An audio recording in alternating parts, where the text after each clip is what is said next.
So இதோட பேர் தெரியும் நமக்கு.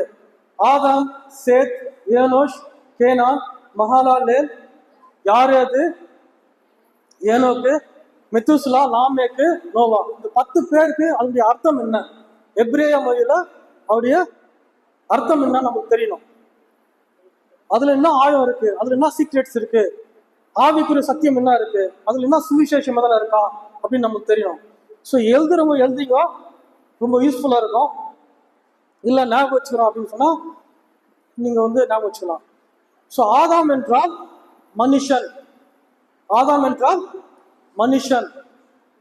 சேத், ஆதாம் என்றால் மனுஷன். சேத் என்றால் பதிலாக, நம்ம ஏற்கனவே பார்த்தோம். சேத் என்றால் பதிலாக, சப்ஸ்டிடியூட் அப்படின்னு சொல்லுவாங்க. சேத் என்றால் பதிலாக. அடுத்து 3வது பேர் ஏனோஷ். அவருடைய அர்த்தம் என்ன எபிரேய மொழியில, சாகிறதற்காக, டெத் ஆர் மார்டல். ஏனோஷ் என்றால் சாகிறதற்காக, டெத் ஆர் மார்டல், சாகிறதற்காக. 4வது கேனான். கேனான் நியமிக்கப்பட்ட ஒருவர், நியமிக்கப்பட்ட ஒருவர். பேரை விட்டுருங்க, அர்த்தம் மட்டும் சொல்றீங்களா? 4 பேருக்குல ஆதாம், சேத், ஏனோஷ், கேனான். 4 பேர் விட்டுருங்க, அர்த்தம் மட்டும் சொல்லுங்க. மனுஷனுக்கு பேரை விட்டுருங்க. ஆதாம் என்றால் மனுஷன், சேத் என்றால் பதிலாக, ஏனோஷ் என்றால் சாகிறதற்காக, கேனான் என்றால் நியமிக்கப்பட்ட ஒருவர். இந்த 4 பேரை விட்டுருங்க, அந்த அர்த்தத்தை மட்டும் சொல்றீங்களா? மனுஷனுக்கு பதிலாக சாகிறதுக்கு நியமிக்கப்பட்ட ஒருவர் யாராவது? மனுஷனுக்கு பதிலாக சாகிறதுக்காக நியமிக்கப்பட்டவர் யாராவது? இயேசு கிறிஸ்து. 4 பேர் சுவிசேஷம் இருக்கு. 4 பேர் தான் சுவிசேஷம். 2000 வருஷம் அந்த சுவிசேஷம் தான் நம்ம எல்லாம் போதிக்கிறோம். ஆனா எத்தனை பேர் வச்சிருக்காரு? 4 பேர். ஆதியாகமம் 5ஆம் அதிகாரத்துல 4 பேர் வச்சிருக்காரு. அடுத்த 2 பேர் மகாலாலேல் அப்படின்னா தேவனுடைய மகிமை. மகாலாலேல்னா தேவனுடைய மகிமை. யாரேத் அப்படின்னா மேலிருந்து கீழ் இறங்கின ஒருவர், மேலிருந்து கீழ் இறங்கின ஒருவர். மகாலாலேல் அப்படின்னா தேவனுடைய மகிமை.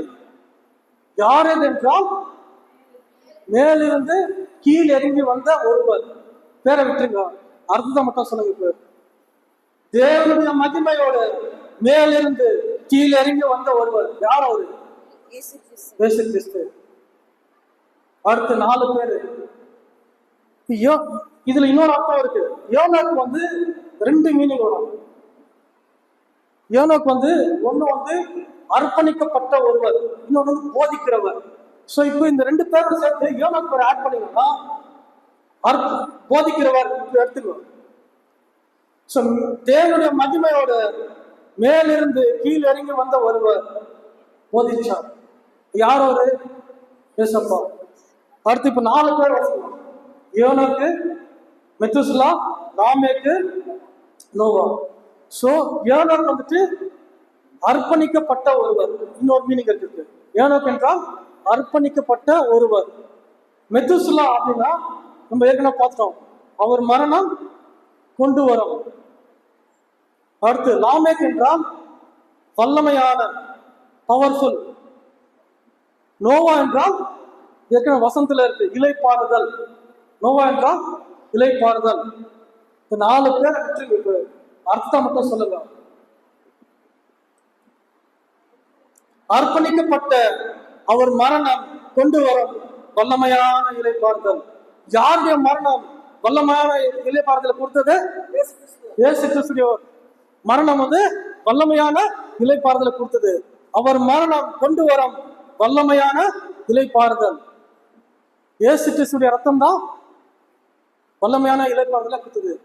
இந்த 10 பேர்ல பார்த்தீங்கன்னா ஏசப்பாவோட பேர் இருக்கு. இருக்கா? எவ்வளவு ஆழம்! வேதம் வந்து எவ்வளவு ஆழமா இருக்கு. இது இல்ல, இன்னும் ஆழமா இருக்கு.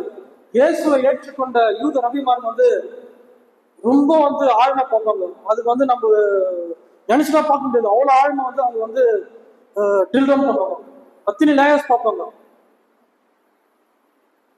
சில பேர் வந்துட்டு பழைய ஏற்பாடு வேணாம், புதிய ஏற்பாடு மட்டும் போதும் அப்படின்னு சொல்லுவாங்க. பழைய ஏற்பாடு வேணாம், புதிய ஏற்பாடு போதும் அப்படின்னு சொல்லுவாங்க. ஸோ உங்களுக்கு புதிய ஏற்பாடு நன்றாக புரிய வேண்டும் என்றால் பழைய ஏற்பாடு நம்ம படிச்சுதான் ஆகணும். ஆனா நியாயப்பிரமாணத்தை நம்ம ஃபாலோ பண்ண தேவையில்லை. அதுவும் சொல்லிடுறப்பாங்க. நியாயப்பிரமாணத்தை நம்ம ஃபாலோ பண்ண கூடாது. ஏன்னா யாரும் ஃபாலோ பண்ண முடியாது. அதனால்தான் வந்து ஏசப்பா வந்து நம்மளுக்கு வந்தாரு. ஏசப்பா வந்து அவர் மரிச்சாரு. அவர் நியாயப்பிரமாணத்தை அவர் நிறைவேற்றினாரு. 613 நியாயப்பிரமாணம் இருக்குது, 10 கிடையாது. 10 வந்து சுருக்கி கொடுத்துருக்காங்க. 613 நியாயப்பிரமாணம் இருக்கு. யாருனாலும் வந்து நிறைவேற்ற முடியாது. ஒரே ஒருத்தர் நிறைவேற்றது யாருன்னா ஏசப்பா மட்டும் தான் நிறைவேற்றினாரு. ஸோ அதனால நியாயப்பிரமாணத்தை வந்து நம்ம ஃபாலோ பண்ணக்கூடாது. நம்ம எது ஃபாலோ பண்ணோம்னா கிருபையின் பிரமாணத்தை ஃபாலோ பண்ணணும். நியூ டெஸ்ட்மெண்ட் வந்துட்டு ஃபாலோ பண்ணணும். அதுதான் கிருபையின் பிரமாணம். ஆனா பழைய ஏற்பாடு வந்து ரொம்ப முக்கியம். பழைய ஏற்பாடு இருந்தா மட்டும்தான் நம்ம வந்து புதிய ஏற்பாடு நன்றாக தெரியும். எல்லா சீக்ரெட்ஸ் பழைய ஏற்பாடுல இருக்கு. நான் சிம்பிளா 10 பேர் தான் சொன்னேன். இன்னும் எத்தனை அந்த வம்ச வரலாறு எடுத்தீங்கன்னா அதுக்குள்ள ஏசப்பா இருப்பாரு, நிழலாக இருந்திருப்பாரு. உங்களுக்கு எக்ஸாம்பிள் சொல்லணும்னா ஏற்கனவே 10 பேர் நம்ம பார்த்துட்டோம். நோவோடைய பையன் ஷேம், அவருக்குள்ள அவர் ஏசப்பா அம்மா நிழலாக வாழ்ந்திருப்பாரு. 20ஆவது தலைமுறை ஆபிரகாம் ஏசப்பாக்கு நிழலாக வாழ்ந்தவர். உயர்ந்த தகப்பன், ஜாதிகளின் தகப்பன். அது அவருடைய அர்த்தம். ஆபிரகாம் என்றால் உயர்ந்த தகப்பன். ஆபிரகாம் அப்படின்னா உயர்ந்த தகப்பன். ஆபிரகாம் அப்படின்னா ஜாதிகளுக்கு தகப்பன். அதே மாதிரி ஈசாக்கு வந்துட்டு ஏசப்பாக்கு நீளாக வாழ்ந்தவர். நீங்க அந்த பலி செலுத்தும் போது, ஈசாக்க பலி செலுத்தும் போது கொம்பு யார் எடுத்துன்னு போறது? இந்த தட்டை ஈசாக்கு தான். அந்த எப்ரேய பைபிள் நீங்க அந்த படிச்சீங்கன்னா, அந்த எப்ரேய பைபிள் நீங்க படிச்சீங்கன்னா ஈசாக்கு வந்து இழுத்துன்னு போனாரு, அந்த கொம்பை வந்து இழுத்துன்னு போனாருன்னு இருக்கும். இந்த சிலுவை யார் இழுத்துன்னு போனது? ஏசப்பா. ஸோ ஈசாக்கு வந்து ஏசப்பாக்கு நீளாக வாழ்ந்தவர். யாக்கோபு வந்து ஏசப்பாக்கு நீளாக வாழ்ந்தவர். அதே மாதிரி யோசப் வந்து ஏற்கனவே 40 விஷயத்துல வந்து ஏசப்பாக்கு 40-42 சொல்லுவாங்க. அத்தனை விஷயத்துல வந்து ஏசப்பாக்கு நீளாக வாழ்ந்தவர் தான் யோசப்பு. அடுத்து ஆரோன் பிரதான ஆசாரியனாக ஏசப்பாக்கு நீளாக வாழ்ந்தவர் தான் ஆரோன். அடுத்து மோசே. மோசே வந்து ஏசப்பாக்கு நீளாக வாழ்ந்தவர். என்ன பண்ணாரு மோசே? இந்த இஸ்ரேல் ஜனம் வந்துட்டு எங்க அடிமையா இருந்தாங்க? எகிப்துல அடிமையா இருந்தாங்க. எகிப்து என்றால் இருளான தேசம். அந்த இருளான தேசத்துல வந்துட்டு தேவனால் தெரிந்து கொள்ளப்பட்ட மக்கள் வந்துட்டு அடிமையா இருந்தாங்க. அவங்கள மீட்கப்படுத்தி யார் தான் வந்தாரு? மோசே தான் வந்து அவங்களை விடுதலை செஞ்சு அந்த செங்கடல கூறு போட்டு வழிநடத்தி கூட்டிட்டு போனாரு. அதே மாதிரி நம்மள ஏசப்பா என்ன பண்ணாரு? பரலோகத்துல இருந்து வந்து அவர் மறிச்சு அவருடைய ரத்தத்தால நம்மள வந்து மீட்டு கொண்டாரு. நம்மளுக்கு வந்து மீட்டு கொண்டு நம்மளுக்கு வந்து ரட்சிப்பை கொடுத்தாரு. அதே மாதிரி யோசுவா என்ன பண்ணாரு? ஏசப்பாக்கு நீளாக வாழ்ந்தவர். யோசுவா வந்து என்ன பண்ணாருன்னா இந்த இஸ்ரேல் ஜனத்தை வந்து கானான் தேசத்துக்கு கொண்டு போனாரு, வழிநடத்தினாரு.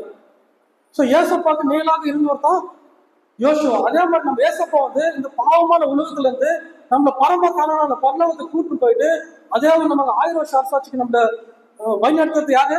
ஏசப்பா தான்.